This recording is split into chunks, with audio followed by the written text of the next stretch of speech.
What's up, Kingdom? Today I will show you awesome build for Baldur's Gate 3. And this build will force you to replay this game. Just look at this. So we throw in this knife. Oh my goodness. And he's kinda done. Survives this like crazy hits. And there will be two builds actually. It's kinda same idea, same playstyle, but two different builds. Let's start with the first one. And it will work insanely well for Astarion. And there's two ways how you can start this build, but I recommend going in as fighter with level 1. So when you're respecting your character, maybe you're Astarion, go with fighter as first level. It will give you like better weapon, armor proficiencies, and we want to pick two weapon fighting style with this ability distribution. First of all, we're rounding all stats at 10, getting +2 bonus in dexterity and +1 in constitution. And then we're maxing out our dexterity to 17 and getting constitution up to 16. Dexterity will give us more damage and chances to hit with our weapons, and constitution will give us more health. And now we will be left with 1 point, so 1 point can go into wisdom for better saving throws, or into strength, which will give us more jumping distance, weight capacity and other stuff. Not right now, when we round up this stat later on. So let's go. Level 2 fighter, and level 3 we're picking our subclass, and it will be Eldritch Knight. Yeah, you heard it right, guys. We're doing Eldritch Knight. For cantrips, we're not focusing on any damaging stuff because our intelligence is basically insanely low, so we're getting something like minor illusion and light cantrip. For spells, same ideation. We're getting shield because it's not using like any casting abilities to do this spell, and also magic missile will be nice just to make sure if you want, to shoot someone who got low health right now from the distance with 100% chance. Expanded spell list, we're going for enhanced leap. So this spell out of fight, cast it without spell slots. In a fight, again, it's pretty useful too, so you can jump for like crazy amount of distances. And let's go. So now it's like your decision how fast you can switch to our like main playstyle. But in reality, you want to have this power spike as soon as possible. So now, instead of continuing as Eldritch Knight, we want to switch to Rogue, our main Astarion proficiency, main class.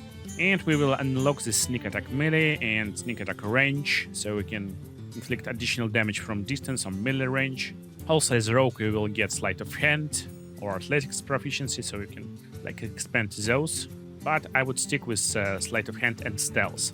So level 2 Rogue will unlock cunning actions, so we can use dash, disengage and hide with our bonus action.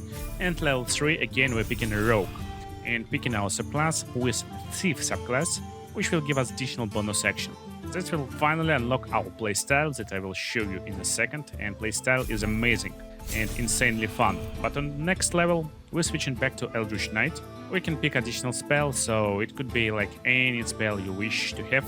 I would stay away from concentration spells, so possibly it could be Thunder Wave to push your enemies away from you in case you want to do it, or Chromatic Orb, or Burning Hands if you want some fire, but we won't use spells a lot, so don't worry too much. Right now we're picking our feat, and it will be like simple ability improvement. You're getting +1 into dexterity and +1 into strength or wisdom, depending on what stat you have at 11 right now. So we're rounding this up and getting our bonuses. And now level 5 of Eldritch Knight. We need to pick it to get extra attack. And after this, we're switching back to Rogue. So now we're leveling Rogue, we get an additional feat, instantly ability improvement, +2 to dexterity. So dexterity maxed out, insane. And now it's no-brainer, we just getting one more level in Rogue, getting one more level in Rogue, and finishing with level 7 Rogue. So final build is level 7 Rogue, level 5 Eldritch Knight. So in the end, what we have on our quick access panel, we got all cunning actions, dash, hide, disengage, and we will use like mostly hide and dash as your bonus actions.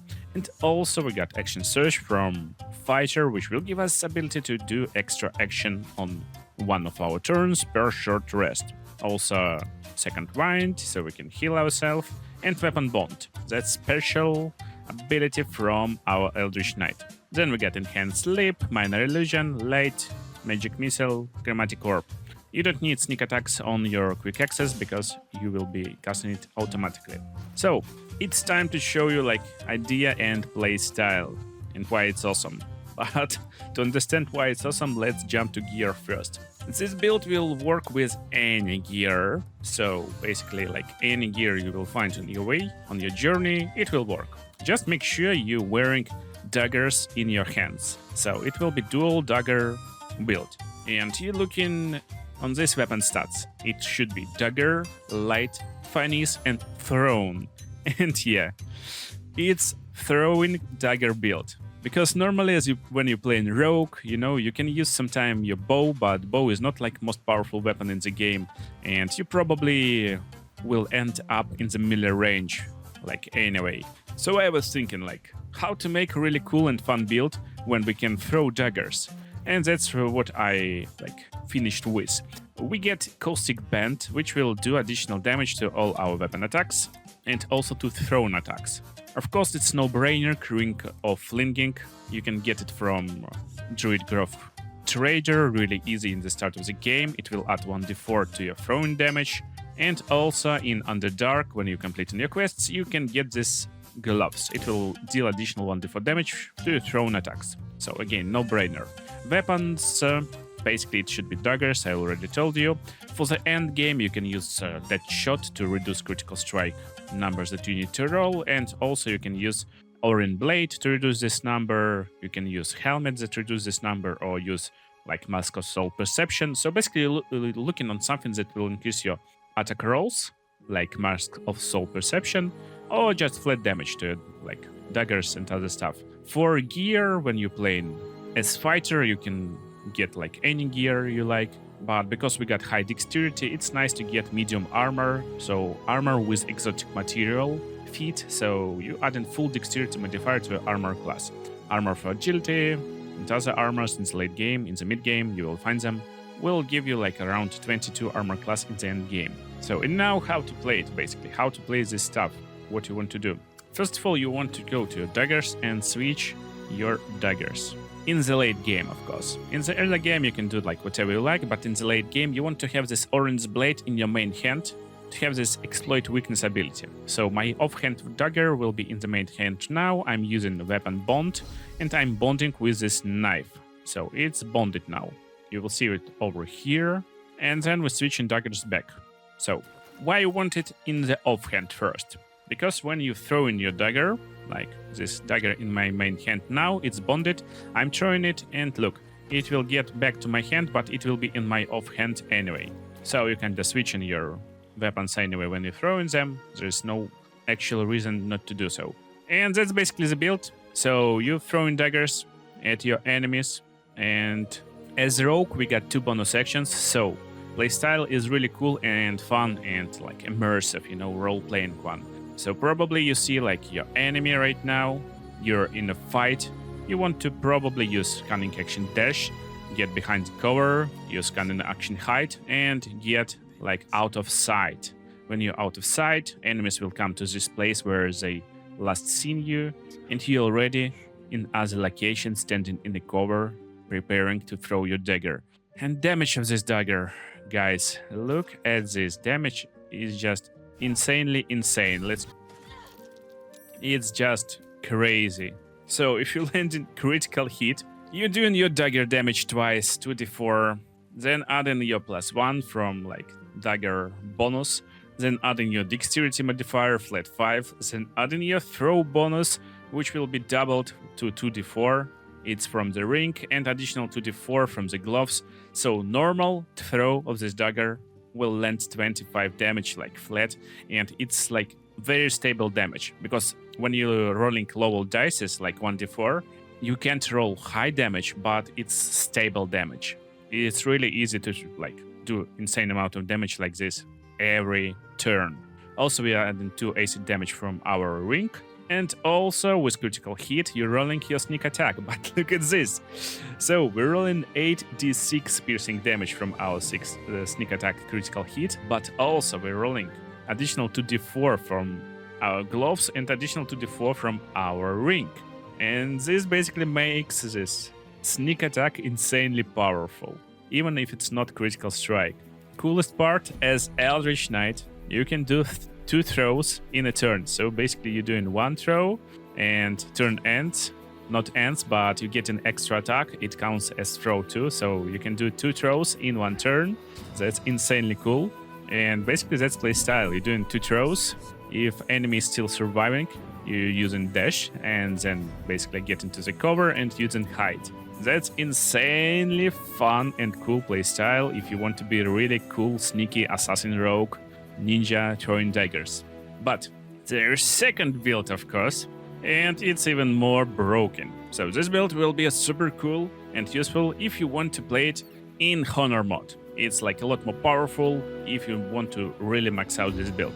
So what will be the difference? So leveling will be completely the same. You want to use 2-weapon fighting, and again I haven't noticed, and again I haven't touched on this, but you're using 2-weapon fighting just in case you will end up in the melee range, and you will do like a lot of damage anyway from melee range too.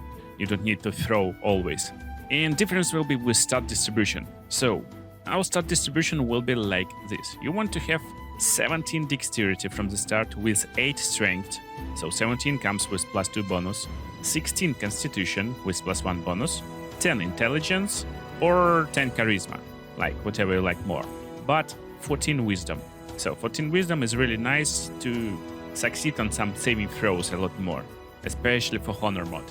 And leveling will be the same. You're picking like fighter level 2, then you're going level 3 Eldritch Knight with same cantrips, picking same spells, basically nothing changes. Level 4 picking rogue, level 5 rogue, level 6 thief rogue, and switching back to our fighter, gaining any spell you like, and now feat. So our feat, of course, Tavern Brawler right now, we're getting +1 into Constitution with this feat, and continuing our journey, we're getting 1 more level in fighter to get this extra attack, so we can do 2 throws in 1 turn. Then switching back to rogue and getting 1 more feat, it will be +1 dex, +1 con to round it up. Then getting 1 more level in rogue, up to level 5 to get this uncanny dodge passive. Now we can have 1 more level in rogue and basically finish as level 7 rogue. Level 7 rogue will scale our sneak attack more, so that's why scaling rogue is really nice and cool. But for Honor mod, probably you want to have more stats, that's why switching back to fighter as level 6 sometimes is really nice idea. Maybe get +1 into like +2 into dexterity. It gives nice boost to our armor class. Maybe you decided to use heavy armor instead of medium. Then you can get heavy armor master to reduce number of damage you're taking, but you shouldn't take a lot of damage. So you can get like another feat basically, like alert to have more initiative, like whatever you like. I like more dexterity. And that's depending on you, so you can finish as level 7 rogue or 6/6 with fighter and rogue. It won't affect our damage too much. So completely same build, but look at the damage. Just look at the damage. Same style, we need to bond with our weapon, but to do some damage with this build, of course you need some Hill Giant or Cloud Giant strength potions. So this is completely like thrown build with these awesome potions. And also this build will give you more HP than previous one. We got higher constitution score in the end. And again, just look at the damage. So we throw in this knife. Oh my goodness. Oh my. Let's try it with sneak attack. It should be like insanely cool. Oh my. So, explaining you interactions. So first of all, it's a lot easier to make our hit roll, because with these potions we can have really high strength. And now when we're rolling attack roll, we're basically rolling 1d20 plus proficiency plus 8 from Tavern Brawler, and also adding strength modifier, so it's additional +8. It's impossible to miss basically. That's like super broken. Then we're rolling out damage. It's 2d4 from dagger +1 plus strength modifier now. Again, it's more higher, much higher than your dexterity.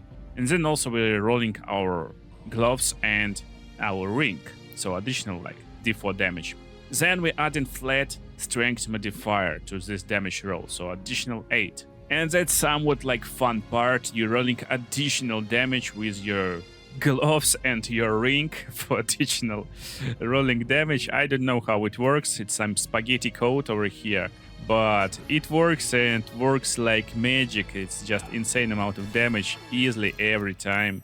Basically rolling your gloves and your ring additional time. So you're probably wondering how this guy looks in a real battle. Let me show you. It's just insanely fun. So we just throw a knife from really large distance, and we can make sure to use enhanced leap first. It's like super broken if you use it before a fight. And now then just throw your weapon at your enemy. And he's kinda done. So we're completing our stealth check. And we're still stealthy. We're still stealthy, guys. That's like main and coolest and most broken part of the game. You can just throw knives and destroy your enemies. So he is done and fight is not even starting. So that's like truly like most assassin build you could ever try actually. It's just insanely cool and powerful. And basically no one can really survive this like crazy hits. It's just insane. And also this final build with Orin knives, with this Bloodthirst, you will make enemies vulnerable and your second dagger attack will be a lot more powerful. It will be just insanely like large amount of damage. Let's try to fight this lady. Oh my. And yeah, also funniest part, just in case you're in a fight and you get this enhanced leap, basically you can just jump away, because within like enhanced leap you can jump for crazy amount of distance and just you sneak over here and get away. It's super easy and fun. Also don't forget, you can use your sneak attack even when your ally is nearby, so you don't need to be in stealth action every time. That's very cool and fun part. And by the way, I never saw this lady in a game for some reason. I'm just meeting her first time. Was she here like forever? So my ally is nearby and we're starting to throw these awesome daggers at this lady. It's a meat, that's fine. It's Baldurs Gate 3, we got another chance. And that's a hit, sneak attack, because he's nearby. And we're kinda out of actions. Yeah, we can use something like dash, for example, to gain movement speed and jump away, especially if we got this enhanced leap ability. Or also we can use action surge for additional 2 actions. I mean 1 action, but we can use 1 action to throw knife and then extra attack to do it 1 more time. And that's how it works. It's really like a magic, insane and cool, fun throwing knife playstyle. Lady, this fight is already over. Goodbye. So guys, if you enjoyed this Baldur's Gate 3 build, watch other cool videos on the screen right now.